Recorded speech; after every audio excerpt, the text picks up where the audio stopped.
Film dimulai dengan seorang pria yang sedang makan malam di sebuah kedai kecil milik seorang nenek. Diketahui bahwa keduanya adalah agen rahasia yang sedang menyamar.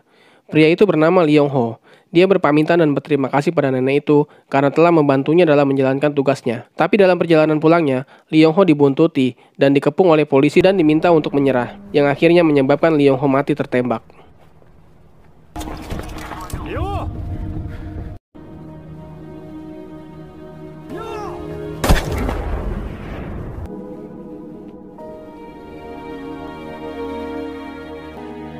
Kemudian film dilanjutkan di sebuah penjara di daerah Yodok. Penjara ini biasa digunakan untuk memenjarakan mereka yang diyakini telah melakukan kejahatan terhadap rezim yang berkuasa, atau mereka yang telah dikecam karena tidak dapat diandalkan secara politik. Datanglah seorang pria yang bernama Kolonel Moon. Dia mengunjungi dua orang remaja yang diketahui dia adalah putra dan putri dari Lee Yong-ho, yang tewas tertembak pada awal film tadi. Kedua remaja itu bernama Myung-hun dan Hae-in. Dari sini dapat kita simpulkan bahwa ayah mereka telah dituduh sebagai pengkhianat oleh rejim yang berkuasa. Karena itulah, mereka berdua di penjara. Kolonel Moon menawarkan kebebasan pada mereka, tapi dengan syarat, Myung-hun harus menjadi seorang agen rahasia dan melanjutkan tugas ayahnya. 2 tahun kemudian, di Seoul, Korea Selatan, para agen rahasia dari Unit 8, tempat di mana ayah Myung-hun bertugas, dibunuh-bunuhi oleh seorang pria yang bernama Buk Duk-song. Bersamaan dengan itu, setelah menjalankan pelatihan sebagai agen rahasia, berangkatlah Myung-hun ke Korea Selatan untuk mendapatkan tugas. Di sana dia merubah identitasnya dan berganti nama menjadi Kang Dae-ho. 사람답게 살고 싶어서요. 가족은? 다 죽었습니다. Sesampainya di sana, dia langsung diadopsi oleh sepasang suami istri yang mereka juga merupakan agen rahasia dari unit yang sama dengan Myung-hun, alias Kang Dae-ho. Agar penyamaran Dae-ho sebagai agen rahasia tidak dicurigai, dia berpura-pura sebagai siswa SMA di salah satu sekolah yang ada di sana. Di sana dia berteman dengan Hae-in, nama yang sama dengan nama adiknya. Hae-in memiliki kepribadian yang mirip dengan Dae-ho. Dia orang yang pendiam dan suka menyendiri. Karena itulah, mereka berdua sering dibully oleh teman-teman sekolahnya. Tapi Dae-ho menyikapinya dengan diam, agar penyamarannya tidak diketahui. Beberapa hari kemudian, sepulang sekolah, Dae-ho mendapatkan sebuah paket berisi handphone, dan ini adalah tugas pertamanya. Dia ditugaskan untuk membunuh Buk Duk-song, yang telah menghabisi beberapa orang dari agen Unit 8. Kemudian Dae-ho menghubungi jaringannya yang ada di sana, untuk mendapatkan perlengkapan dan informasi di mana Buk Duk-song berada. Dia mendatangi sebuah camp pelatihan tinju, yang berdasarkan informasi, di sana ada seorang pria yang tahu keberadaan Mr. Buk. Sampai di sana, Dae-ho langsung menghajar pria tersebut agar dia memberitahukan informasi di mana Mr. Buk berada. Awalnya pria itu menolaknya, tapi setelah Dae-ho menembak lututnya, barulah dia memberitahukan bahwa ada seorang tukang daging yang pernah melihat Mr. Buk. Setelah memberikan informasi, pria itu bukannya menyerah, tapi malah menyerang Dae-ho hingga akhirnya Dae-ho menghajarnya sampai tewas.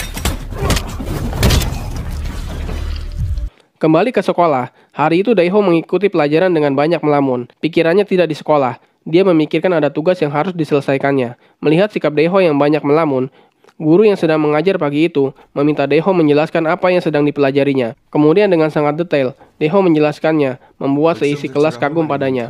Begitu juga dengan Hae-in, teman sebangku Dae-ho. 정상분열이 이루어집니다. 유전됐고 기풀 유전은 체세포에 의한 유전자에 의한 것이 아니므로 독립유전입니다. 정답은 5번입니다. Malam harinya, Dae-ho pergi untuk melanjutkan tugasnya. Setelah mendapatkan informasi, Dae-ho pergi mendatangi si tukang daging yang tahu keberadaan Mr. Buk. Kemudian, si tukang daging hanya memberikan plat nomor milik Mr. Buk. Tapi setelah itu, si tukang daging tidak membiarkan Dae-ho pergi begitu saja. Dia menyerangnya, dan Dae-ho pun mengalahkannya dengan mudah. Keesokan harinya, setelah Dae-ho melacak mencari dan menemukan mobil Mr. Buk, Dae-ho membuntuti Mr. Buk dengan motornya. Sampai dia mendapatkan kesempatan untuk menyerangnya. Dae-ho melepaskan tembakan ke arah mobil Mr. Buk dan membuat Mr. Buk terpojok hingga tak bisa berkutik.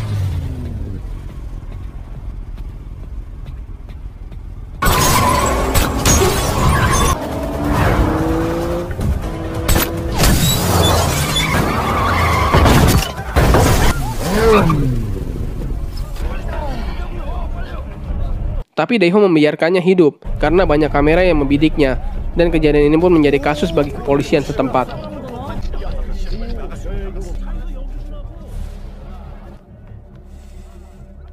Kemudian film dilanjutkan di sebuah lapangan basket milik sekolah. Setelah berlari-lari kecil beberapa putaran, Daeho duduk untuk mengenang keluarganya. Lalu terdengarlah suara gaduh dari ruangan sebelah. Ternyata, anak-anak pembuli itu sedang membuli Hye-in di sebuah ruangan.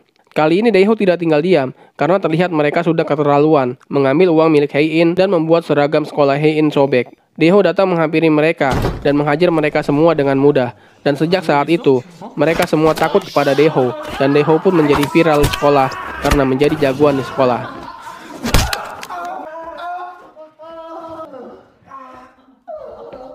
Keesokan harinya, Hye-in tidak masuk sekolah. Beberapa hari dia tidak datang, bahkan saat ujian. Daeho merasa khawatir padanya dan berusaha mencarinya, tapi usahanya tidak membuahkan hasil. Setelah beberapa hari, tanpa disangka-sangka, Hye-in malah datang menemui Daeho sepulang sekolah. Dia meminta bantuan pada Daeho untuk mengaku sebagai kakaknya dan mendaftarkannya ke sebuah sekolah balet. Setelah selesai urusan mereka pun berjalan-jalan hingga larut malam. Sementara itu, di rumah Daeho, Mr. Book sedang mengintai. Dia dan beberapa anak buahnya datang untuk sebuah misi, yaitu mengambil sebuah paket yang berisi berlian yang sangat banyak. Setelah dirasa aman, Mr. Book dan anak buahnya masuk dan mengambil paket berlian itu. Mr. Book membunuh kedua orang tua angkat Daeho dan menyuruh anak buahnya untuk pergi. Sementara dia tetap tinggal di situ, menunggu Daeho pulang untuk membunuhnya. Setelah menghabiskan beberapa batang rokok, Daeho pun pulang. Daeho sudah merasa kalau ada yang aneh di rumahnya. Dia berjalan dengan tenang dan didapati Mr. Book ada di dalam rumahnya. Pertarungan sengit pun terjadi di sini, yang akhirnya Mr. Book terbunuh.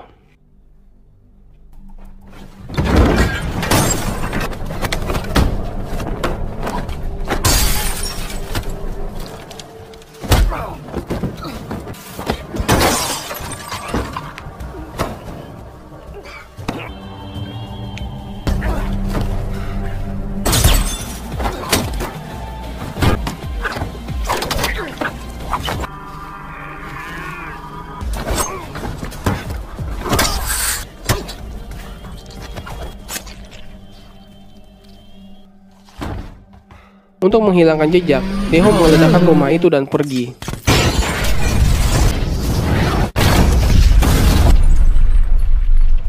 Daeho pergi ke kedai milik si nenek yang merupakan jaringan dari agen rahasianya juga.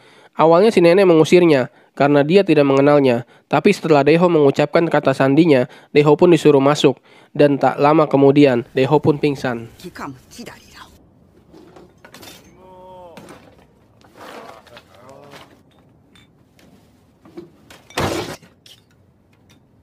Setelah dirawat dan diobati oleh si nenek, Daeho tinggal bersama si nenek untuk memulihkan keadaannya.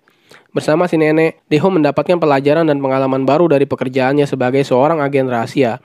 Si nenek pun akhirnya tahu kalau Daeho adalah anak dari Leong-ho, seorang agen yang dulu juga pernah bekerja sama dengannya. Kemudian Daeho mendapatkan tugas baru dari Kolonel Moon. Dia diperintahkan untuk merebut berlian yang dicuri kemarin. Dan jika misinya berhasil, Daeho dijanjikan akan dibebaskan dan akan segera bertemu dengan adiknya. Setelah mempersiapkan semuanya, Daeho pun langsung menjalankan tugasnya. Dia mendatangi sebuah gudang yang sudah ditargetkan. Dia masuk ke dalam gudang dan melumpuhkan mereka semua, lalu mengambil berlian itu dan berhasil menjalankan misi terakhirnya.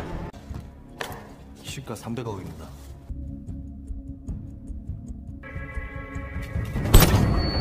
너 뭐야? 성훈아! 성훈아!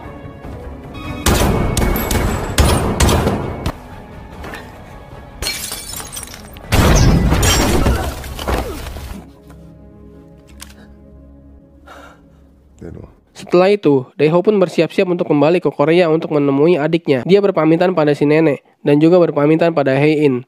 Kemudian dia pergi ke sebuah pelabuhan untuk menemui salah satu agen dari jaringan unit 8 yang bisa membantunya untuk menyeberang. Setelah berbincang, mereka pun bergegas menaiki kapal, tapi sesuatu tidak terduga terjadi di sini. Daeho ditikam dari belakang oleh temannya sendiri dan dia mengatakan bahwa tak pernah ada agen yang bisa kembali untuk pulang. Daeho membalas serangannya dan dia pun berhasil membunuhnya. Sementara itu, di waktu yang sama, di tempat yang berbeda, terlihat semua agen rahasia dari unit 8 ditangkap-tangkapi oleh kepolisian dari Korea Selatan. Bahkan ada dari mereka yang akhirnya harus mati karena tidak ingin menjadi tawanan. Dapat kita simpulkan di sini bahwa Daeho dan teman-teman lainnya telah dikhianati. Begitu juga dengan ayah Daeho yang akhirnya harus mati setelah selesai menjalankan misinya. Akhirnya, dengan luka tusukan di perutnya, Daeho kembali ke kedai milik si nenek untuk meminta pertolongan. Sesampainya di sana, Daeho malah menyaksikan pemandangan yang mengejutkan. Si nenek tengah dalam keadaan dikepung polisi. Si nenek yang melihat Daeho datang untuk kembali, memberi isyarat untuk menyuruhnya pergi dan mengalihkan perhatian polisi agar tidak menangkap Daeho, yang akhirnya menyebabkan si nenek tewas. Si nenek rela berkorban untuk kebebasan Daeho. Dengan luka tusukan di perutnya, Daeho berusaha lari untuk menyelamatkan diri, dan dia pun ditemukan Hae-in di balkon rumahnya dalam keadaan pingsan. 대호야?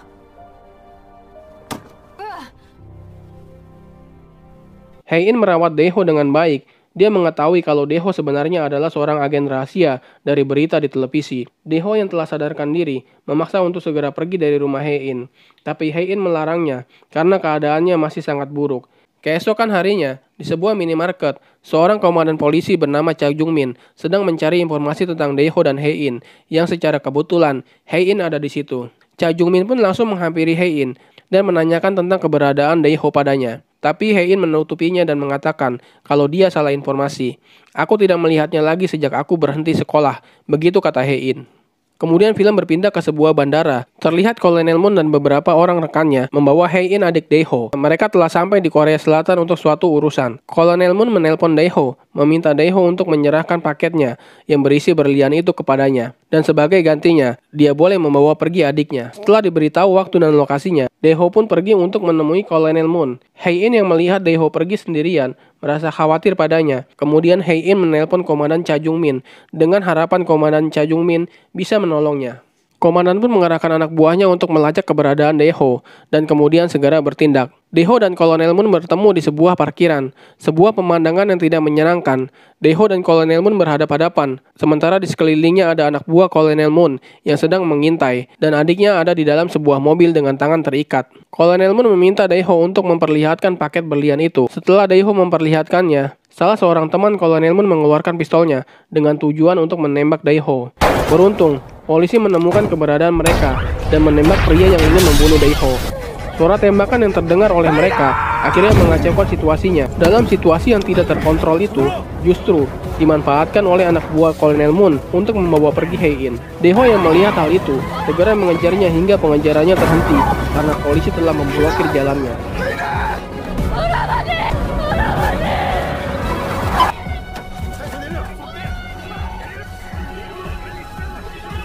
Daeho memutuskan untuk pergi karena dia mengira bahwa Hae-in lebih aman bersama polisi daripada di tangan Kolonel Moon.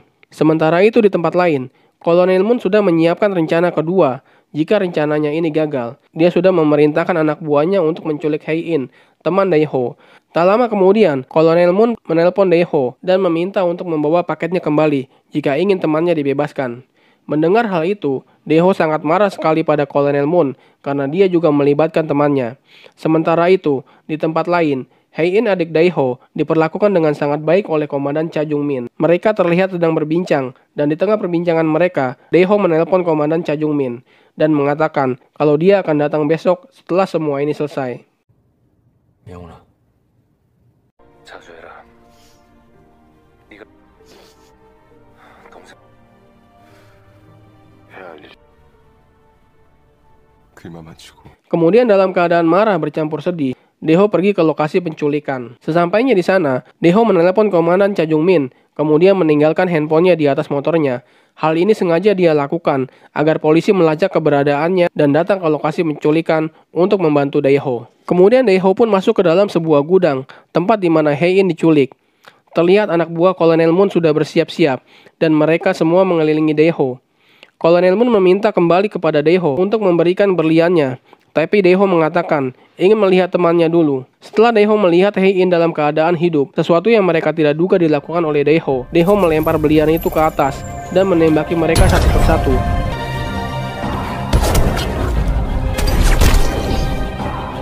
Baku tembak pun terjadi di sini, tapi Daeho rupanya sudah mempersiapkan semuanya. Dia melemparkan tas berisi bom ke arah mereka dan meledakkannya sehingga sebagian besar dari mereka mati.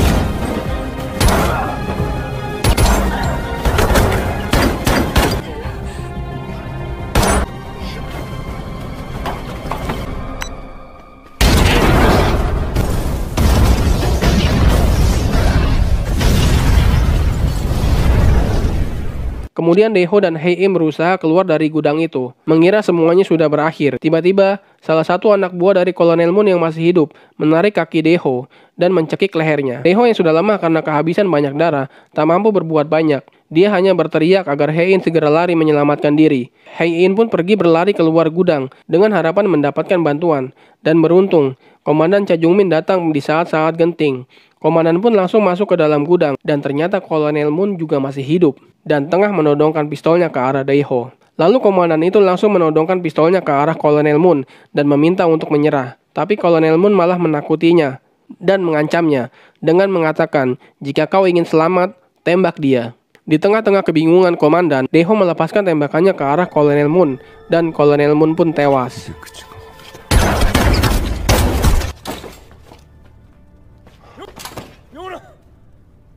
Lalu Komandan Cha Jung-min memapa Dae-ho keluar dengan beberapa luka tembakan di tubuhnya. Komandan memasukkan Dae-ho ke dalam mobil untuk membawanya ke rumah sakit. Tapi sayang, Dae-ho tidak bisa bertahan.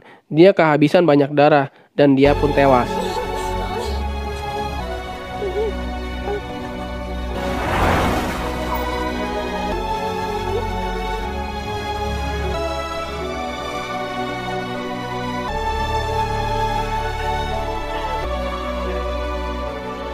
Ya, demikianlah akhir dari perjuangan Dae-ho untuk kebebasan adiknya. Hidup itu pilihan, akan jadi apa kita tergantung pilihan kita. Dan setiap pilihan pasti ada konsekuensinya.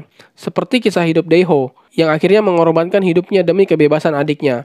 Kemudian film ini ditutup dengan kedatangan Hae-in ke kantor polisi untuk menjemput Hae-in. Dan dua Hae-in ini pun pergi bersama. Terima kasih kalian yang sudah menonton dan sampai jumpa di video selanjutnya.